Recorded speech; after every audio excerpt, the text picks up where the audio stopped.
It's been a very silly morning, so I'm trying to. I always get a kick out of the fact that this is the moment when you try to summon professionals. Why you would try to do that, I don't know. Not do it, but our viewers don't want it. No. I straightened my spine for some reason. I have no idea. It's this reflex that you have as a producer. You try to summon professionalism. You do it every time. I'm working on it. Good morning, glory. Say there, stop that yawning. A brand new day is dawning. Pull up the shade and let the sun come through. Good morning, glory. Spend about an hour underneath a shower and keep on singing like the birdies do. Books of the Week is back. A lot of you in the comments said there's no way they're coming back. I'm not sure how to take that, but nonetheless, we have arrived in your feed, or we're feeding on your feed. I'm not sure which, but it's exciting. I'm Jeff, a librarian in Cedarburg. Last week, Steve chided me because I sounded weak when I said librarian, so I wanted to say it with gusto this week. And we have over there, I'll do this too, a book critic from Boston. Hello, everyone. Nice to see you, Steve. Both of us bracing for the deep freeze of this massive winter storm. Gonna set some records tomorrow. It's not. I don't think Cedarburg is going to be buried in snow. I don't think Boston is going to be buried in snow. But we're both going to get giblet feeling cold. We're just going to be buried. We're not going to be buried in snow. It's going to be so horribly cold. We think, right? Our highly trained meteorological professionals are saying we're going to get anywhere from a dusting to 3 feet of snow. And check back for more updates. Yeah, but they look good. Their teeth are amazing. Yeah, the teeth are amazing. I mean, just. Yep. I watched a meteorologist on a newscast on YouTube, and she had on, no exaggeration, a skin-tight, bright red tube dress. And when she got to the details of her forecast, she said, well, it could be that we just get a light rain, or it could be 3 solid inches of ice, which takes down your power cords for a week. I wonder if you could send me the URL of this gal you made. I just would like to. I'm just, a study I'm doing.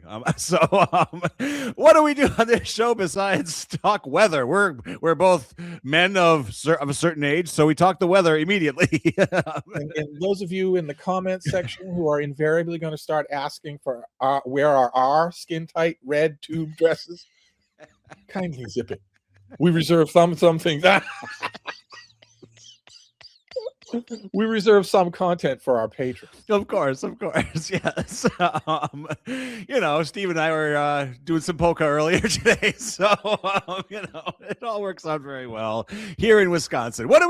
We do books, and books do us. It's a wonderful scenario where we look at Steve looks at a nonfiction title, newish. Anyway, and then a fiction title, and then we work our way through the rest of the library with the wild card, where we check out some books that Steve has no idea what I'm going to throw at him, and we'll wind up ultimately finding the restrooms. So this is kind of how we work our way through the rest of the library, one poor life choice at a time. Yes, that is our approach. Well, let's make a really poor life choice right off the bat, Steve. What do you have for us today, nonfiction-wise? Nonfiction, we have a book called The Healing Power of Resilience by Dr. Tara Nirala. And can I just say, I wish my name were as cool as Tara Nirala. That's pretty awesome, actually. I like that. She is a board-certified cardiologist in New York, and she has written a book about the mental elements that are important in healthcare that are sometimes overlooked or taken for granted. The mental elements. What she means by that is that if you get a serious diagnosis of some kind, it's not just the physical stuff that you're going to have to deal with. You're going to have to freak out. Appointments. You're going to have to stick with your healthcare regimen. Yeah. You're going to have to stick with extreme inconveniences like a heart monitor or a stent or something like that. Showering with a plastic bag around your leg, which my producer has to do because of his ankle bracelet, but most people don't have to do that. Or are you up to 2 ankle bracelets? Well, I mean, it's getting better. Look, I mean, they took it off. And, so And as far as the power, the healing power of resilience goes, that is a very good message. Yes. That even people who get long-term health diagnosis don't often take into account that you've got to be in this mentally for the long run. Right. There were a couple of problems with the book. Problem number one is that it addresses this question as if it were a universal concern, when 10% of the adults in the United States have any kind of health insurance at all. Right. So right. 10% of the people, 10% out of 350 million people are ever going to have to worry about the healing power of resilience, because if they get a deadly diagnosis from a doctor, they go home and die. Yeah. They can't afford even the ambulance ride, much less any kind of care. And the second thing is the way that sometimes Dr. Tara Ruala slops some of her resilience into resilience being good for you physically.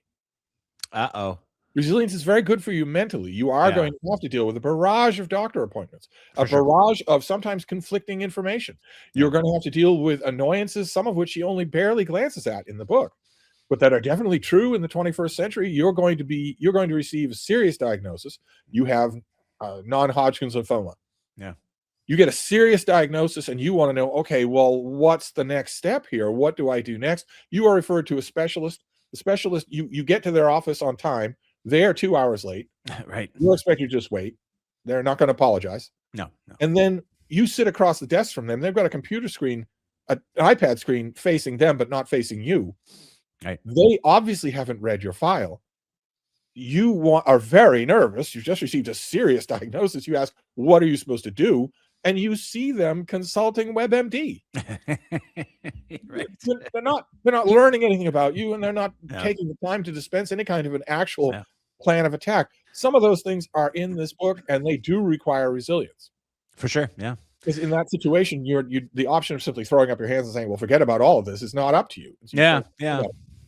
It sounds like a vote. We talked a little bit about AI last week, but it sounds like a vote of confidence towards introducing more AI into our medical, potentially. I mean, I don't know. Well, I always wonder about that possibility and think maybe it would be good. And then I watch an AI short that crops up on YouTube that shows a horrifying, you get that horrifying moment where an arm is going through a head or a knee is going through a chair, and you realize that AI is not human. It doesn't have any idea what it's doing. I went in for rhinoplasty and I have a new butt. Is that what I'm hearing? But I think the ladies down in circulation would say there's nothing wrong with the old one. Am I right? Up top. I mean, it really is romantic around here sometimes. But I wanted to address that slight flaw of slopping over this idea of mental resilience to your physical health. I'd like to just remind our readers that the essence of physical health, unless you have, a dire diagnosis of some kind, the essence of physical health is very, very basic. Eat right and exercise. Yeah. Dr. Bones McCoy said that on Star Trek 60 years ago. Trying to get the message across. He won't listen. Just eat right and exercise. And the response of, well, what is the latest number? That out of 350 million Americans, 210 are technically obese. 210 million people out of 350 million are technically obese, including large numbers of children. And we are doing our damnedest here in Wisconsin, I'll have you know, Buster. The response to most Americans when you say eat right and exercise is, I don't want to. Which, is what that this book is dealing with in the first place. Most of the medical problems experienced by Americans under 70 are brought on by the fact that they don't want to. I don't want to. Right. I wanted these. Right, and exercise. That's it. That is it. Vegetables, non-processed foods, grains, and also exercise. Well, I'm feeling a little bit flabby, so I'm going to take the stairs upstairs to work today. No, exercise is doubled heart rate for 20 consecutive minutes. And that should be done 3 or 4 times a week. 3 or 4 days out of 7. So you eat right means almost no meat, plenty of protein, lots of vegetables, no processed foods, lots of grains, and these things have been known forever. Eat right, exercise was known to Aristotle. These things are known forever. If you, absent any endemic health problems, if you do that, you will live your 70 for sure. Yeah. But Americans don't want to. They don't want to. So I mean, as kids, we were given this. What are we supposed to do? We're hoping for the best. So this sounds like a mostly recommendation, kind of a. It is mostly recommendation. Okay. It's a niche recommendation for a couple of reasons. Excellent. Obviously, I mean, I wasn't kidding. I was exaggerating slightly, but almost no Americans have health insurance. Even the ones that have health insurance are just blandly told by their carrier that their copay is $50,000. Yes, right. They might as well not have it. Right. And a lot of Americans who maybe are older than 50 will think, all right, well, I have health insurance, but even with maximum coverage for my health insurance, this is still going to be an unbelievable, crippling financial burden to my kids. Oh, for sure. Or on my forms. So the debt is going to be transferred to them. So I don't want to incur it. So I'm just not going to do it. Actually, it's nice now because now it's going to be a crippling debt for our grandkids. It's that big. So we don't have to worry about it as much. So it's thrice removed. In that sense, part of what Dr. Tara Nurala is talking about isn't really widespread. Yeah. I didn't look up the figures for Wisconsin. Massachusetts has Romney Care. Sure. We have something called Badger Care. These things are terrible. They're patchwork. They're terrible. They aren't meant to play hardball with anybody. Yeah. But they're better than literally nothing. Right. They're better than simply living in the 1st century AD. Definitely. Yeah. But even so, a lot of them, when Dr. Tara Nurala talks about people going from one oncologist to another to get multiple opinions, when each one of those visits is $1,500 for an hour, people aren't going to do that. And she is a board certified cardiologist in the swankiest hospitals in Manhattan. So maybe she doesn't know that. Yeah. Maybe what she really needs is a tour of county hospitals in Iowa. Yeah, for sure. Maybe that'll do a lot of good. So that's niche problem number one. And niche problem number two is that when people get the kinds of health problems that she's talking about, I mean, I understand the point she's making about resilience, but if your doctor tells you you need a stent, in your chest, you can cover it with plastic, but you don't take a shower more than once a week, because if you get a bacterial infection in there, it can kill you. Sure. You need that in there because it will traumatize you for us to keep reopening this wound. When you get told that and that gets installed, and you're told that that's the difference between life and death, you don't really have a choice. Right? It's a bit nerve-wracking. It's good that there's a book out there telling you, cheering you up, telling you you're resilient, but it's not like you wouldn't be resilient without the book. You would pretty much have to do it. Well, when you mentioned exercise, I'm going to dust this record off when I get home. I feel like right in my living room. Our audience has resilience. And also your neighbors, because you do music for majorettes with the windows open. That's true. I thought it was a gift. But I don't know how many of us have to tell you this, but your old uniform doesn't fit anymore. And, back in the 1980s, there were a lot of us who wondered why you wanted to wear it even when it did fit. Hey, look, I think it looks good, therefore everyone does. That's not how we do things now. Let's switch over to the fiction section. This should be fun. I did a little research on this going in. Oh, did you? You did a little research. Well, then you're one up on the author. Well, oh my God. Can what's going on here actually be going on? I wound up leaping into a Reddit about this, and this all sounds horrible, but go ahead, Steve. We are talking about Colleen Hoover, the multi-millionaire best-selling author of such books as Oh Wow, Oh Wow, Oh Gee, Oh Wow, and Wine for Lunch. I like the first Oh Wow. This is her latest book, which is billing itself as a thriller, and it is titled Me Kill Now. Oh, wait. No, it's not. No, it's not. It's called Woman Down. Woman Down.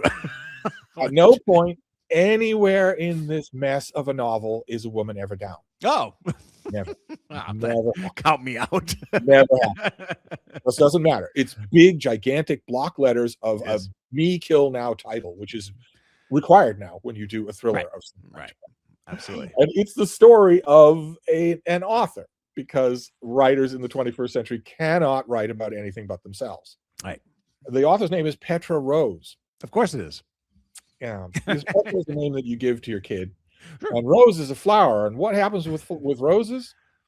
They come back, right? They come back smelling even sweeter. Is it just possible that the author is picking a surname to do some plot work? Well, if she's doing it for Petra Rose, she won't do it again in the course of Me Killing Woman Down. No, Petra Rose she has flamed out as an author. She has made promises that she can't keep. She has failed, essentially, and wants to rekindle her muse. Yes. Back her creative. So she retreats to her country estate. Uh-huh. Just what everybody does. I can't find the keys to mine, but go ahead. And there, while she is working on a thriller, in terms of meta, she meets a detective. And you know what his name is? Oh, God, I shudder. His name is Nathaniel Smith. Oh, wait, no, it's not. It's Nathaniel Saint. So Roger Moore will be playing the role. He's no longer with us. Roger Moore, what my very, very old producer is referring to is that Roger Moore, 100 years ago, a young Roger Moore starred in the television adaptation of Leslie Charteris's books about the Saint, an international agent called the Saint. That was 100 years ago. Don't you people have UHF channels out there? Starting that show. And when Roger Moore was that age, he had the brain power of an African gazelle. He had to be on the set. He was staggeringly handsome. There aren't any pictures or videos because that technology hadn't been invented yet. But he was staggeringly handsome. And on the set, people had to dress him. Not costume people who had to put him in the right costume for the scene, but people had to dress him because he didn't know how to do it himself. He was that dumb. That Roger Moore, at age 22, would have read the script of this book, because let's be honest, that's what this is. Yes. And said, oh, this won't do at all. Even the discerning Roger Moore would reject the script, is what I'm hearing. Oh, dear. Some of you may distantly remember Roger Moore's name because he was James Bond 55 years ago. But yes. Not my producer. He's got to haul in these gems in every single episode. We just got our first drive-in, Steve. Very exciting. So Petra Rose meets Detective Saint. Yes, and the more she thinks about him, the more she thinks, oh, hey, I should just siphon characteristics off him for the detective character in my novel, because I'm feeling all inflamed with creativity. And I am right now, certainly. Well, that's not the inflamement that you're talking about here. You have once again mixed up your queen.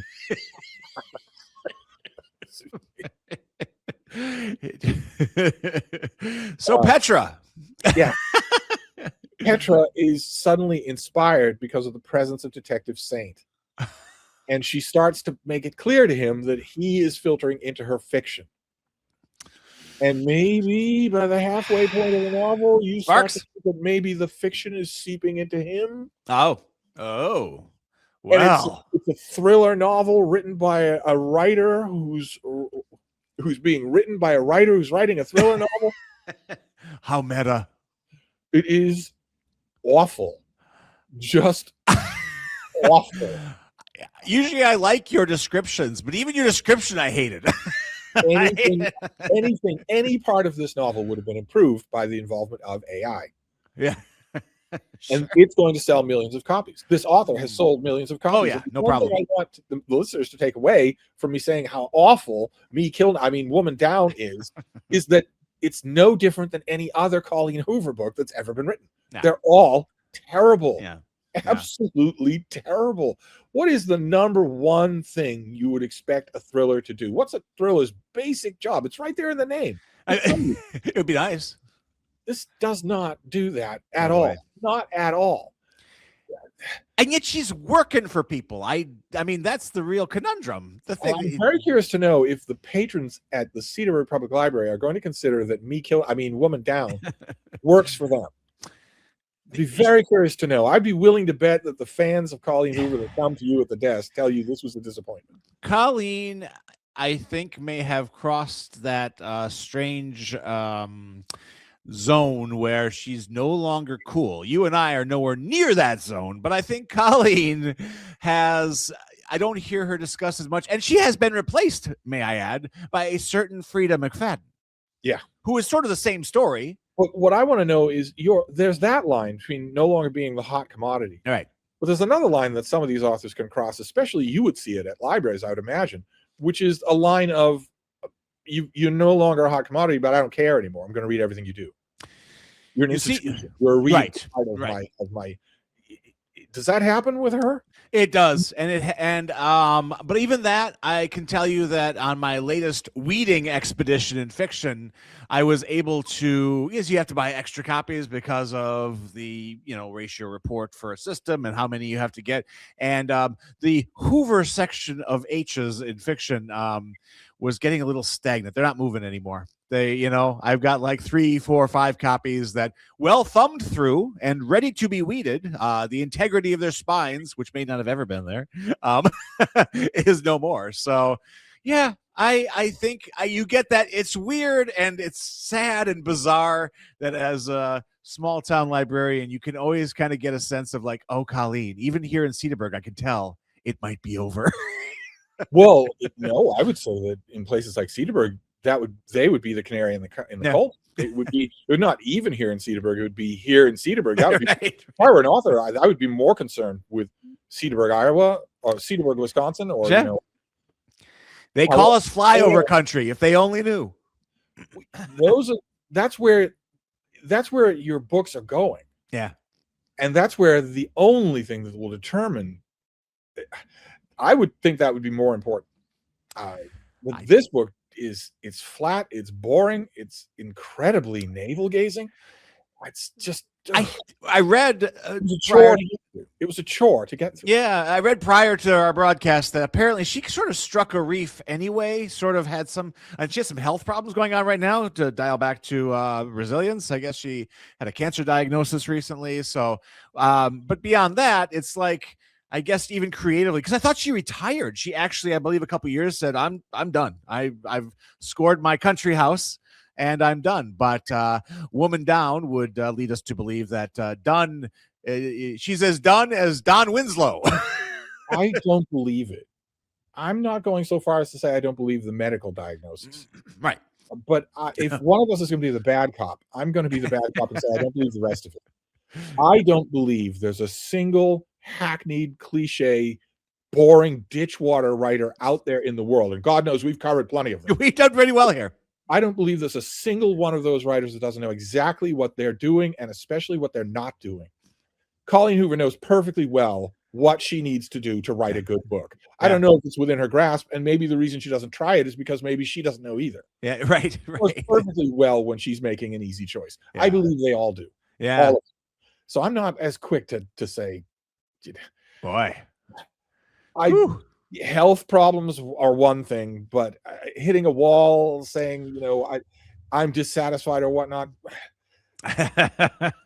You've been around these people more than I think. So I don't believe it for a minute. I have never met one of these people who didn't know exactly what they were doing, and invariably, when you get them in, the library study of somebody's Manhattan apartment during a literary event, or maybe in the men's room of invariably when you get them alone, regardless of context, invariably you'll get a winking little smile. Yeah, absolutely. They know. Yeah. They know oh my. well. They're just selling out for money. So at author events, you're hanging out in the restrooms a lot. Is that what I'm hearing? It's just, it sounds like you have some experience. I go where the literary world demands me to go. Yes. Hence why you're here. No sacrifice too great. Oh, well, we sure appreciate it here at the Cedarburg Public Library. Keep in mind, we're in minute 25 now. We are. And there isn't a single person watching now that isn't asking, what is this? What is this? What about? Hey, You're all invited to my house later. We're going to have one hell of a party, let me tell you. I have amassed at my border the League of Women Voters, so I have time for only one wild card this week. So I have to select carefully, and I'm going to judge a book by its cover because I love this cover. Let me know if between the covers there's anything worthwhile going on here. This is The Murder at World's End by Ross Montgomery. I haven't read it. Okay, it's kind of a World's Fair type of thing, and locked room mystery, I guess they're calling it, a wonderfully clever take on the classic locked room mystery.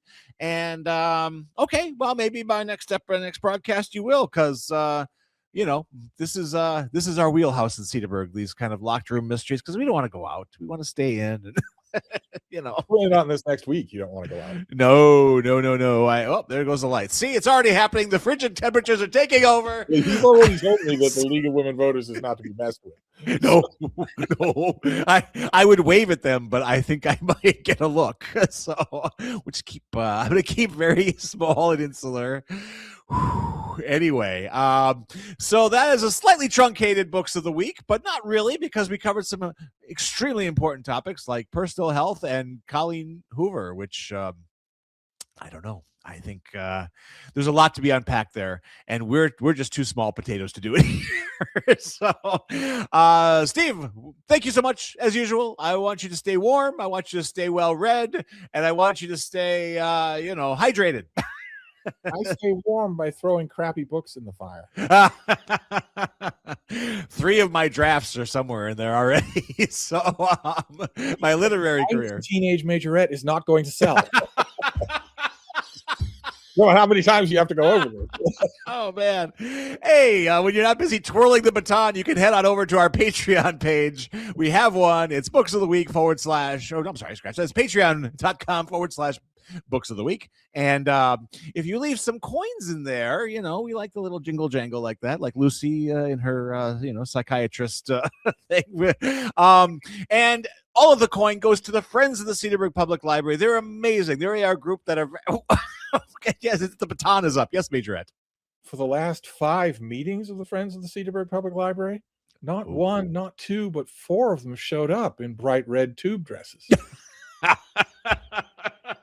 And in all 4 of those cases, it was ill-advised. All I know is that's the meeting I go to. So there we are. Steve, we're back next week. That's 2 in a row. Let's see if we can do 3. The pundits are watching. Or are they? I don't know. They're playing, but they're not playing. Watch this space for details. Thanks, everybody. Thank you, Steve.